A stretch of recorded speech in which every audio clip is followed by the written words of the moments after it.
ఒక చిన్న గ్రామంలో రాము, సీత అనే ఇద్దరు దంపతులు ఉండేవారు. వాళ్ళకి ఇద్దరు పిల్లలు. కొడుకు పేరు రవి, కూతురు పేరు దీప్తి. వీళ్ళది సాధారణ మధ్యతరగతి కుటుంబం. కానీ వీళ్ళ ప్రేమ మాత్రం అపారంగా ఉండేది. రాము రోజు కూలి పని చేసుకుంటూ ఉండేవాడు.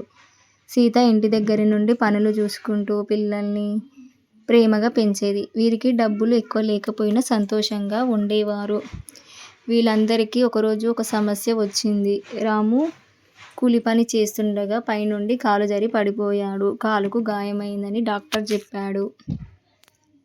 ఇలాంటి పరిస్థితి వాళ్ళకి కొంచెం కష్టంగా మారింది. డబ్బులు లేవు, ఖర్చులు మాత్రం పెరిగిపోయాయి.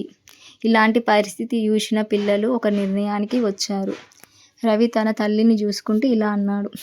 అమ్మ, నేను చదువుతో పాటు ఏమైనా చిన్న చిన్న పని చేసుకుంటాను అని అన్నాడు. దీప్తి కూడా అలానే అంది. అమ్మ, నేను కూడా ట్యూషన్ చెప్పి కొంచెం డబ్బు సంపాదిస్తాను.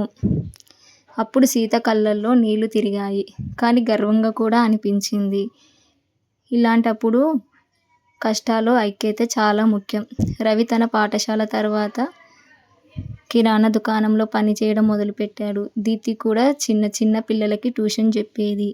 ఇద్దరు సంపాదించిన డబ్బుతో ఇంటి ఖర్చులు, వేరే ఇతర అవసరాలకు ఉపయోగించేవారు. సీత కూడా ఇంట్లో ఉండి పాపడ్లు, వడియాలు, పచ్చళ్ళు, ఊరగాయలు చేసి అమ్మడం ప్రారంభించింది. కొన్ని నెలల తర్వాత రాము కోలుకున్నాడు. పిల్లల కష్టాన్ని చూసి అతను ఎంతో భావోద్వేగానికి లోనయ్యాడు. అతను అప్పుడు ఇలా అన్నాడు.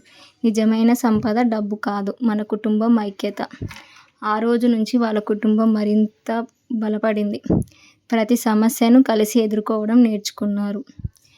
ఆ రోజు నుంచి ఇప్పటి వరకు వాళ్ళ కుటుంబం మరి ప్రేమ పెద్దదిగా మారింది. అందుకే ఆ గ్రామంలో ఆ ఇంటిని అందరూ ఇంటి వెలుగు అని పిలిచేవారు.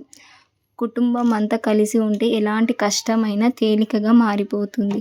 ప్రేమే నిజమైన ఐక్యత సంపద.